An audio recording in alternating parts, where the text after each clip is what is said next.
नमस्कार बच्चों, मेरी पार्ट्स ऑफ सीरीज आप देख रहे होंगे। मेरी वीडियो जो है लगातार आ रही हैं आप लोगों के सामने। आपने ईडियम्स एंड फ्रेजेस देखा, आप लोगों ने एयरफोर्स के पेपर देखे, आप लोगों ने जो है पार्ट्स ऑफ स्पीच में हम लोग नाउन प्रोनाउन वो सब हम लोगों ने वीडियो अपलोड करी, आप लोगों ने जो है लगातार उनको देख रहे हैं। उसी सीरीज में मैं आगे लेकर के आया हूँ आई, सिंगुलर और प्लूरल।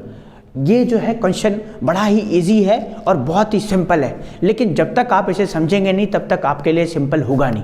बहुत सारे बच्चे मुझसे पेपर ख़त्म होने के बाद पूछते हैं, या फिर उन्होंने ज्वाइन किया था तब भी उनके पास यही सवाल था, और जब पेपर होने वाला है आज भी वो बोलते हैं सर आई सिंगुलर होता है या आई प्लूरल होता है, ज़रा इसके बारे में बताएं।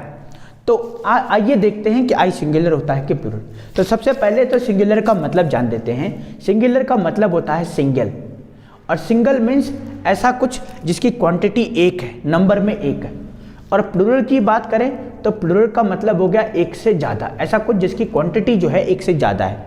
2 भी हो सकता है, 5 भी हो सकता है और 100 भी हो सकता है। तो सिंगुलर का मतलब सिंगल, प्लूरल का मतलब मोर देन वन। तो सिंगल मतलब उसकी क्वांटिटी एक होनी चाहिए और प्लूरल मतलब एक से ज़्यादा होना चाहिए। अब हम लोग आई की बात करें। आई एक्चुअली होता क्या है, ये प्रोनाउन है। ये प्रोनाउन में एक्चुअली हमारे पास है फर्स्ट पर्सन। कौन सा पर्सन है? First person. अब प्रोनाउन में फर्स्ट पर्सन तो है, लेकिन ये प्रोनाउन में इसका मीनिंग जो होता है वो होता है मैं। इसका मीनिंग क्या होता है? मैं होता है। अब मैं कौन हूँ? 1, 2 या 4? मैं का तो एक ही होता है, सबको पता है। मैं का मतलब तो मैं, और मैं हमेशा एक होता हूँ। और अगर एक होता हूँ तो ये होना क्या चाहिए? उस हिसाब से ये होना चाहिए सिंगल, और सिंगल मतलब सिंगुलर। आपको भी ऐसा लग रहा होगा बिल्कुल सही, लेकिन नहीं बेटा, ये एक्चुअली होता है प्लूरल। अब हमने बोला सर ये प्लूरल कैसे? इसीलिए आप लोगों ने जो है इसी वीडियो को जब देखना स्टार्ट किया होगा, थंबनेल से जब देखा होगा, क्लिक करा होगा, तो अब हम लोग उस टॉपिक्स पे आ जाते हैं कि भाई बोल रहा है सिंगुलर प्लूरल कैसे। अच्छा, ऑक्सिलरी वर्ब की अगर बात करें तो हम लोग जानते हैं कि जो इज का प्लूरल होता है वो आर होता है, डज का जो प्लूरल होता है वो डू होता है, और वज का जो प्लूरल होता है वो होता है वर। अब बात करें, अगर मान लीजिए हम लोगों ने या हैज का ले लेते हैं, हैज का हैव। अब ये सिंगुलर है और ये प्लूरल है, तो अगर आई सिंगुलर है आपके हिसाब से तो हमें आई के साथ डज यूज करना चाहिए, आई के साथ हैज करना चाहिए। लेकिन ग्रामर कहती है कि आई को हमेशा प्लूरल की तरह ट्रीट किया जाता है पास्ट वाले सेंटेंस को छोड़ करके। तो हम लोग आई के साथ क्या यूज करेंगे? डू, और आई के साथ यूज करेंगे हैव, है ना। तो तब सेंटेंस क्या बनेगा?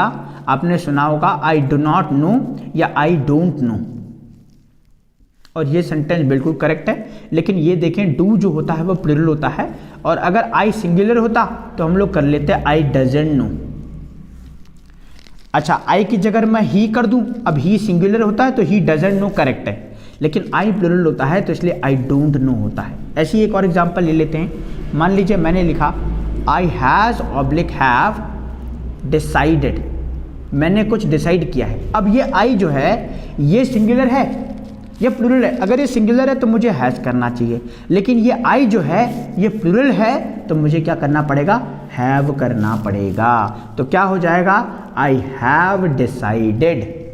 तो हम लोगों ने बहुत अच्छे से कॉन्सेप्ट डिस्कस किया इसके बारे में, आई सिंगुलर होता है या प्लूरल होता है। हम लोगों ने देख लिया भाई, अगर सिंगुलर होता तो हम लोग डज कर लेते, अगर सिंगुलर होता तो हैज कर लेते, लेकिन ये प्लूरल होता है इस वजह से डू और हैव करना है। ऐसी मेन वर्ब में भी हम लोगों को यूज करना है। मान लीजिए मुझे बोलना है I want to go back, I want to go back है, तो इस सेंटेंस में जो वर्ब है हमारी वो वांट है। अब वर्ब के साथ एस और यस लगा करके सिंगुलर बनता है, और अगर आई सिंगुलर है तो सेंटेंस बन जाएगा I wants to come back. कई लोग बोलते हैं आई वॉन्ट्स, बिल्कुल गलत है। आई प्लूरल होता है इसलिए सेंटेंस बनेगा I want to come back. तो आई होप कि आपको छोटी सी वीडियो में बड़ी इंफॉर्मेशन मिली हो।